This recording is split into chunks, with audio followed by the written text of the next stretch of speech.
News 24 Shivneri. आणि आज आपण जाणार आहोत अशा व्यक्तीकडे, कारण 15 ऑगस्ट म्हणजे स्वातंत्र्य दिन आणि देशाच्या स्वातंत्र्याचे आणि सुरक्षेचे रक्षण करणाऱ्या अनेक पोलीस अधिकारी कर्मचारी आपले कर्तव्य बजावत असतात. आज आपण अशाच कर्तव्यदक्ष पोलिसाची भेट घेणार आहोत, ज्यांनी श्वानप्रदर्शनाच्या क्षेत्रात उल्लेखनीय अशी कामगिरी करत राष्ट्रपती पदक मिळवले. त्यांच्या या प्रवासाबद्दल आणि त्यांच्या अनुभवाबद्दल सर्वप्रथम आपण आपल्या प्रेक्षकांना आपला परिचय करून द्यावा, की आपण पोलीस दलात कशा प्रकारे गेलात आणि आपला प्रवास कसा सुरू झाला ते. माझं नाव आहे गेनभाऊ कृष्णाजी भुजबळ. आणि मी वडगाव आनंद तालुका जुन्नर जिल्हा पुणे इथं राहणार असून आम्ही मुंबईला गेलो 1960 साली.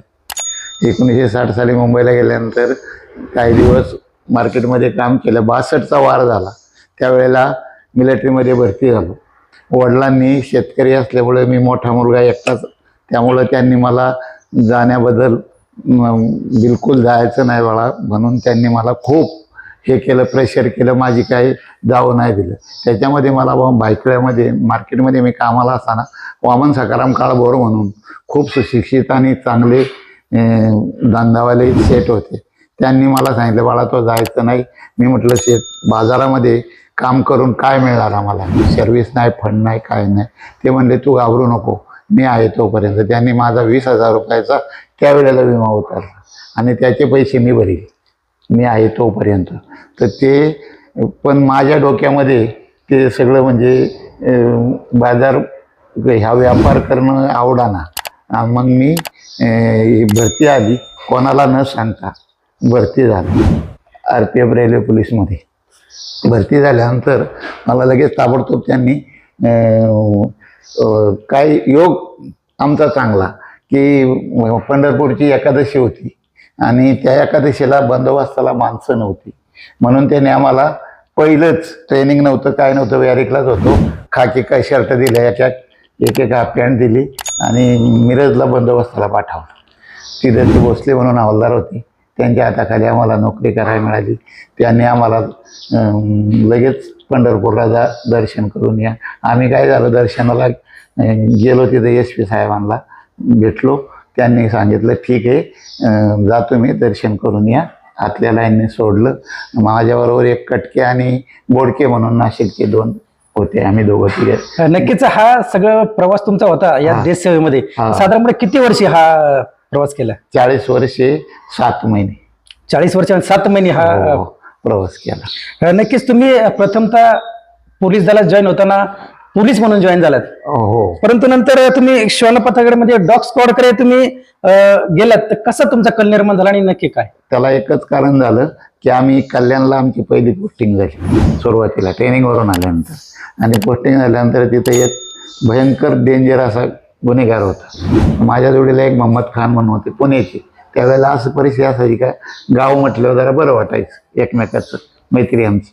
आणि मग त्या गुन्हेगाराला आमची रायफल दुटी लावली होती. तर तुम्ही पेट्रोलिंग करायचं, 6 काढल्या. आम्ही जवान पोरं, लग्न नाही काय नाही दोघं पण. आणि आम्ही काय करायचं, त्या गुन्हेगाराला आम्ही पकडला. त्याला तो आम्हाला दादागिरी करायला लागला, चाकू बिकू तलवार बिलवार. आम्ही त्याला रायफलच्या बाटाने हाणला. आणि नंतर ते साहेब आले, त्यांनी वर्मा म्हणून इन्स्पेक्टर होते, खूप हुशार आणि खूप तज्ज्ञ होते. त्यांनी ताबडतोब त्याला हे केलं. आमचं नाव IG ऑफिसला कळवलं. त्यावेळेला असं काय म्हणजे कंट्रोल रूम वगैरे असं काही नव्हतं, पण त्यांनी ते कळवलं. तर 2 महिन्याने आम्हाला ऑर्डर आली IG ऑफिसवरून का तुम्ही ताबडतोब क्राईम ब्रांचला जॉईन व्हा. तुम्ही क्राईम ब्रांचला जॉईन झालात, पण ते डॉग स्क्वॉडकडे तुमचं आकर्षण होण्याचं कारण काय नाही? तेच डॉग स्क्वॉड क्राईम ब्रांचच होतं ना त्यावेळेला. नक्कीच. तर श्वान प्रशिक्षण तुम्ही निवडलं, तर निवडण्यामागे नक्की प्रेरणा कुणाची होती किंवा काय? ते पांडेदुराई म्हणून एक इन्स्पेक्टर होते, मिलिटरी जाणारे होते, त्यांनी मला प्रेरणा दिली. ते म्हटले, तुझ्यासारखा माणूस डॉग स्क्वॉडला आला तुझं नाव कमवलं. आणि त्यांनी मला खूप हे केलं.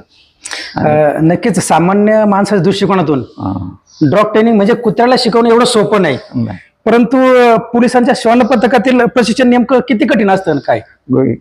त्यातलं कटिशन इतकं असतं कल्पनेच्या पहिले. पण आपण जर डाग आणि घोडा हे जे प्राणी आहेत 2, हे इतके इमानदार आहेत की तुम्ही माणसापेक्षाही इमानदार आहे. पण त्याला तुम्ही जर तेवढं प्रेमाने जर शिकवलं आणि तेवढं जर ज्ञान दिलं तो तुमचा जीव की प्राण असतो.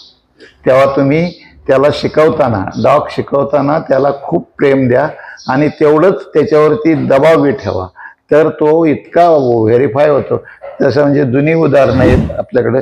शिवाजी महाराजांचा डागवा घ्या, घोडा, राणा प्रतापचा चेतक, असे आम्हाला ती पुस्तकं वाचलेली होती आणि त्याच्यामुळं आम्हाला ते वाटायचं तर खरंच आपण असं नाही करू शकत का. आता ज्यावेळेस तुम्ही क्राईम ब्रँचला जॉईन झाला डॉग ट्रेनिंगला, हो, परंतु तुम्हाला त्यावेळेस डॉग ट्रेनिंगची तुम्हाला आयडिया नव्हती, परंतु तुम्हाला कसं त्यावेळेस ट्रेनिंग तुम्हाला केलं गेलं? नाही, काय झालं, क्राईम ब्रांचला डॉग स्क्वॉड अटॅच असल्यामुळं आम्ही नोकरी करायला जायचं ना, त्यावेळेला डॉग स्क्वॉड आमच्या बरोबर यायचा.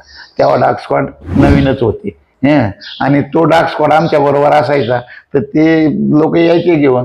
तर मला त्याची ती आवड लागली. मी त्या डॉगला सारखं आपलं इकडून तिकडून आलं, काही काम नाही दुसरं गुंज हे करणं ते, आणि ते डॉग इतका अट्रॅक्शन झाला माझ्याकडं तर ते साहेबांनी ओळखलं आणि त्यांनी मला सांगितलं, ए तू डॉग स्क्वॉडमध्ये, माझी ट्रान्सफर डॉग स्क्वॉडला करून टाक. नक्कीच. पोलीस श्वानांना कोणकोणत्या प्रकारचं प्रशिक्षण देते त्यावेळेस तुम्ही ट्रेनिंगला गेले त्यावेळेस? आम्ही ट्रेनिंगला गेलो तर पहिलं क्राईम कसं पकडायचं, वासावरती क्राईमचं दिलं. त्याच्यानंतर मग एक क्राईममध्ये समजा आरोपी पळून जातोय, हे होतंय, हातात येत नाही, त्याला अटॅक कसं करायचं, कसं पकडून आणायचं हे दिलं. नंतर मग मागावून काय झालं, 92ला आपल्याकडे बॉम्बस्फोट झाली. बॉम्बस्फोट झाले तर त्यावेळेला आपल्याकडे बॉम्बचा डॉग नव्हता, क्राईमचे डॉग होते.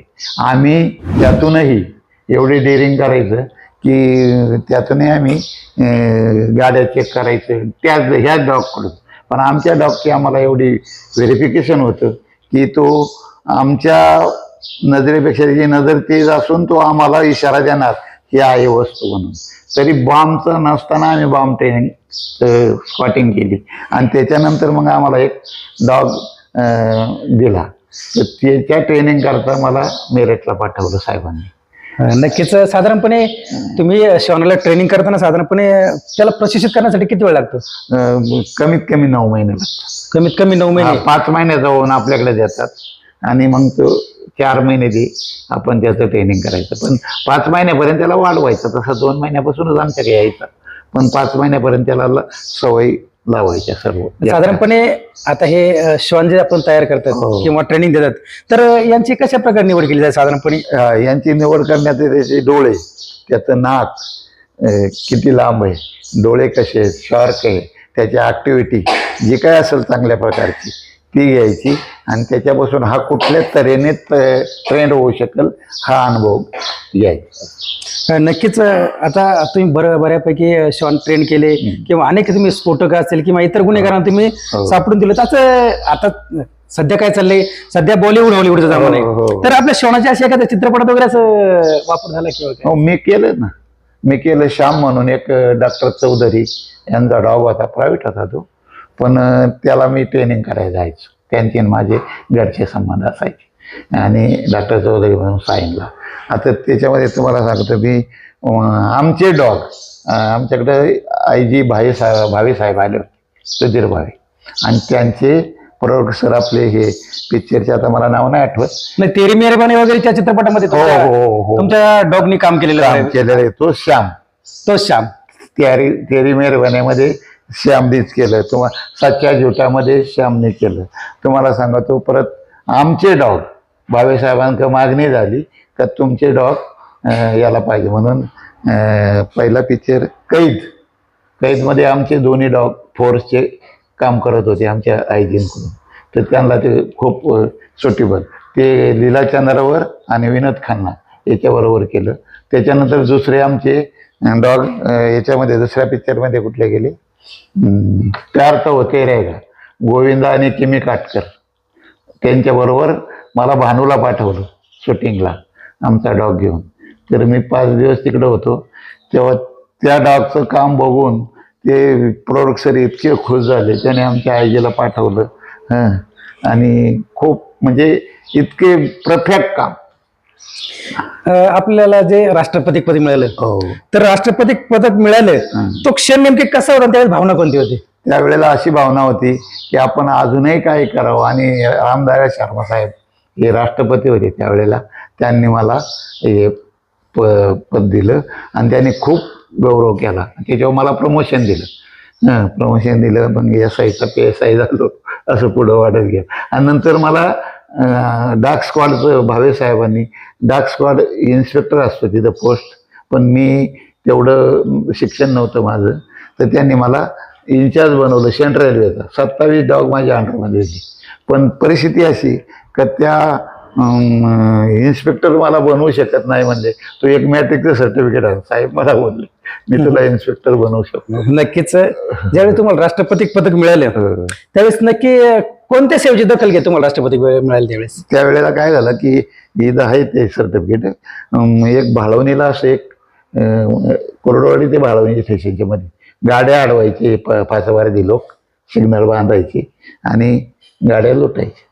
गाडीत मग काय मिळेल ते वाढायचे पब्लिकचं. तर त्या केसला खूप दिवस चाललं होतं, खूप दिवस झाले, काही त्याचा गेला. शेवट त्यांनी आम्हाला बोलवलं आणि मी गेलो. डाग मेजर म्हणून माझ्याकडे होता, त्याचं नाव डाग मेजर. तर त्याला तो लय माझा खास डाग होता, परफेक्ट पहिलाच. तर त्याने तिथे गेलो आम्ही, तर ते सिग्नलवाले सिग्नल बांधून लुटून गेले होते. त्या स्टेशनला आम्ही गेलो. तिथे गेलो, इकडे तिकडे बघितलं तर खाली असे जमिनीमध्ये जरा पाय मिळाले त्यांची. त्या पायाचा वास दिला. तो डाग 12 मैल आरणगावाजवळ, म्हणजे सावतामाळ्यांचं आरणगाव तिथपर्यंत गेला. तिथं ते फाशेपारच्यांची वस्ती, मोठी मोठी वस्ती. आणि त्या इतके डेंजर ते का दगडीशिवाय वाटता करत नसत. पोलीस आले का त्या बाया दगडी मारायची. आणि फौजदार होते, आता मला नाव नाही आठवत त्या तिथले. तर ते फौजदार, त्यांना ती फाशीपारच्यांची भाषा वगैरे यायची आणि तिथे सगळी त्यातली माहिती होती. तर तिथं गेल्यानंतर ते एक अशी कडब्याची गंजी असते ना, आम्ही त्याला वळई म्हणतो, ते त्या भाषेमध्ये. तर तोने काय केलं होतं, त्या वळईची ती कणगी असते त्याच्या 2 पेंड्या ओढून त्याच्यामध्ये घुसला होता.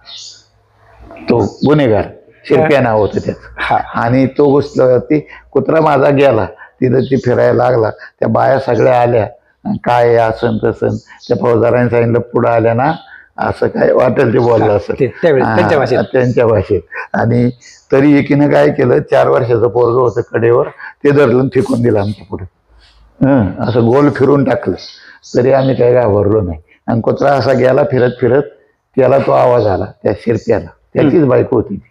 आणि त्याने तो पिंडीतून निघाला, कढईतून निघाला, वर चढला आणि असं त्याला काट्याचं कुंपण असायचं, त्या बाजूला उडी टाकून पळाला. म्हणजे तो काय भेटणं मुश्किल आहे. मी तोपर्यंत त्याचा आम्ही चेस्ट बेल्ट वगैरे लावतो ना, हार्नेस म्हणतो त्याला, तो काढला आणि माझ्या डॉगने तो पाहिला, त्या बाजूला उडी टाकून जाऊन. इतका नाही तर तुमच्या ह्या रोडच्या पलीकडे सुद्धा जाऊ दिला नाही. ऊसाच्या शेतात घुसला, भेटला ना, तिथं जाऊन धरला त्यांनी. त्या डॉगचं नाव काय होते? मेजर. तिथे जाऊन धरला, तसा इथं धरला, तसा उचलला, टाकला खाली, वडीत माझ्याकडे घेऊन येत होता. आम्ही पुढं शकलो नाही तेवढं, वडीत घेऊन येत होता आमच्याकडे. म्हणजे त्या मेजर डॉगनी त्याला पकडून तुमच्यापर्यंत आणलं. खूपच छान. ज्यावेळेस तुम्हाला या कामगिरीबद्दल राष्ट्रपती मिळालं, त्यावेळेस तुम्ही घरच्यांना किंवा कुटुंबियांना तुम्हाला ज्यावेळेस तुम्ही सांगितलं की मला राष्ट्रपती पद, त्यांच्या प्रतिक्रिया काय होत्या? अशा सगळ्यांचे आनंदी होते आणि त्यांना सगळ्यांना माहिती होतं. जास्त करून त्यावेळेला मिसेस भाऊ असायचे, ते बारकाले. मी 2-3 भावांना बी ट्रेनिंग शिकवलं. नक्कीच. तुम्हाला राष्ट्रपती मिळण्या अगोदर आणि नंतर तर जबाबदारी तुमच्या काय वाढ झाली? तुम्हाला काय वाटलं जबाबदारी पाहण्यामध्ये? जबाबदारी माझ्याकडे काय दिली मग साहेबांनी दिली ना, तुम्हाला सांगतो ना, इन्स्पेक्टरचा पोस्ट दिला ना माझ्याकडे. म्हणजे जबाबदारी पाहण्याचा दृष्टिकोन वाढला, इतका वाढला का. आणि मला ते डॉगचं म्हणजे कसं की मला ते आवडायचं नाही. आणि मला अजून रिटायर झालोय मी, तरी मला गुजरात, तुमचं आग्रा, दिल्ली, आसाम सगळे लोक मानतात आणि फोन अजून येतात मला, तो साहेब तुमच्यासारखं शिकवणारा कोणी नाही भेटला. नक्कीच. तुम्ही एवढा मोठा प्रसंग त्या श्वानाच्या मदतीने पकडला खरं तर चोर, कारण बऱ्याच दिवस ते सापडत नव्हते. तर तुम्ही त्या मेजर तुम्ही ट्रेनिंग केलं आणि त्याच्या अनुषंगाने तुम्ही तो चोर पकडलाय, वळीत लपलेला, आणि त्यांनीच पकडून तुमच्यापर्यंत आणून दिलाय. तर श्वानाबरोबर काम करताना असं कधी वाटलं का असा जीव धोक्यात गेलाय आपला असं काही? त्याच्या मेजर होता तोपर्यंत तुम्हाला असं कधी वाटलंच नाही. तो तुम्हाला मी इतकं सांगतो का, तुमचे रायफल चाकूवाले मी उडवलेत कल्याणला, ते कधी त्याच्या जवळ फिरकूच नाही. आणि एवढा होता साहेब, तो आपण बसलोय ना आता बोलत, असा बसून ठेवला ना, तो फक्त माझ्या का बघायचा, कुत्र्याका सुद्धा बघणार किती किती बुक होते. आणि त्याचा एवढा माझ्याशी एकजीव होता का कधी त्याने मला धोका त्याच्याकडून झालाच नाही आणि होणारही नव्हतं. श्वान आणि प्रशिक्षक म्हणजे तुम्ही प्रशिक्षण देता हो, हो. आणि श्वान याच्यामध्ये तुमचं नातं कसं तयार होतं एक वेगळ्या प्रकारचं आणि बिलकुल. तुमचा कसा संबंध आहे त्यांच्याबरोबर असा? त्यांना शिक्षक आपण जर त्याच्याशी नातं असं ठेवलं आपल्या भावा बहिणीप्रमाणे किंवा आपल्या घरच्याप्रमाणे, तर तो आपल्याला कधीही विसरत नाही, एवढं पक्क गॅरंटी. आणि मी हे पुस्तकं वाचलेली होती खूप, आपल्या शिवाजी महाराजांचा वाघ्या वगैरे असे. नक्कीच मुख्य प्राण्याला जीव लावला तर ते जीव उधार होऊन आपल्याला वाचवतो. आपलं वाचवायचं. घोडा आणि कुत्रा एवढ्या प्राण्यांमध्ये नंबर 1 इमानदार प्राणी. नक्कीच. आता आपण श्वानाला तयार करता किंवा श्वानांबरोबर एक नातं तयार होतं, हो. तर त्यांच्या आहार विहाराची कशी काळजी घेतली? आहाराची काळजी आपण स्वतः घ्यायची, चांगलं पौष्टिक ठेवायचं, बॉडी ठेवायची. त्याच्यामुळं ते काय होतं की तो खुश राहतो. मी तर सांगतो ना तुम्हाला, तो मेजर होता तोपर्यंत मला 8 दिवसाच्या वरती सुट्टी नव्हती. 8 दिवस मी नाही दिसलो तो जेवत नव्हता. त्याची मानसिक तयारी कशी व्हायची अशा वेळेस तुम्ही समोर नसताना? तो एकदम चिडचिडीत राहायचं. 7-8 दिवस नाही दिसलो ना का मग म्हणून मला सुट्टी कधी दिली नाही. आता तुम्ही सांगितलं मेजर, हो. त्या मेजर आणि तुम्ही याच्यामध्ये कशा प्रकारचा विश्वास तयार होता? समजा तुम्ही विश्वास निर्माण करण्यासाठी त्यासाठी काय करायचं तुम्ही त्याच्यासाठी मी काय करायचं, त्याची हमेशा सेवा म्हणजे साफसफाई, ग्रूमिंग, टिक्स असं, म्हणजे त्याला घाण वगैरे ठेवायचं नाही, एकदम क्लीन घ्यायचं. आंघोळ घालणं, त्याचं खाणं पिणं व्यवस्थित आणि खुश ठेवायचं नेहमी. त्याला असा नाराजीचा प्रश्नच नाही कधी. नक्कीच. आता आज 15 ऑगस्ट आहे, या निमित्ताने बरेच जण देश सेवा करतात, बरेच पोलीस अधिकारी देश सेवा करतात, तर तुम्ही यांना काय संदेश द्याल? यांची सगळ्यांची म्हणजे देश सेवा ही फार मोठी आहे आणि फार चांगली आहे. आणि त्यांनी जर अशी प्रत्येकाने अशी जर देश सेवा केली ना, आपल्या देशाला कोणीही हरवू शकत नाही. नक्कीच. तुम्ही सांगितलं की देश सेवा सगळ्यात महत्वाची आहे. हो. तर आजच्या तरुणांना पोलीस दलात येण्यासाठी तुम्ही कोणती तयारी दाखवणार तुम्ही? पोलीस दलात येण्यासाठी खास त्यांना पाहिजे का देशाबद्दल अभिमान पाहिजे. दुसरी गोष्ट, सेवा करण्याची, मेहनत करण्याची त्यांच्यामध्ये उमेद पाहिजे. ते खूप पुढे जाऊ शकतात. त्यांनी कशा प्रकारे तयारी करायची साधारणपणे? साधारण हे करायचं की आपण जी नोकरी करतो, जी आपल्याला साहेबांनी वरच्या अधिकाऱ्यांनी जी बी ड्युटी लावली, त्या ड्युटीमध्ये कधीही हलगर्जीपणा न करणं, याला फार महत्व, आणि तरच त्याचं भवितव्य आहे. देश सेवा म्हणजे आपल्या दृष्टिकोनातून काय? देश सेवा म्हणजे आपल्या जी जनतेची सेवा व्हावी, जनतेने आपल्या जीवावरती सुखरूप राहावं, जनतेमध्ये काही काळाबाजार होत असेल तो आपण उघडकीस आणावा, याला म्हणायचं देश सेवा. नक्कीच. तुम्हाला राष्ट्रपती पद मिळालं, हो. तर संपूर्ण प्रवासाच्या यशामागे सर्वात मोठा वाटा कोणाचा आहे? आमच्या मंडळींच. कारण काय, मी 3-4 महिने घरी नसायचं. मुली पण माझ्या तशाच आहे, मुलींचाही कधी हे नाही, त्यांनाही खूप आवड होती डॉग. नक्कीच.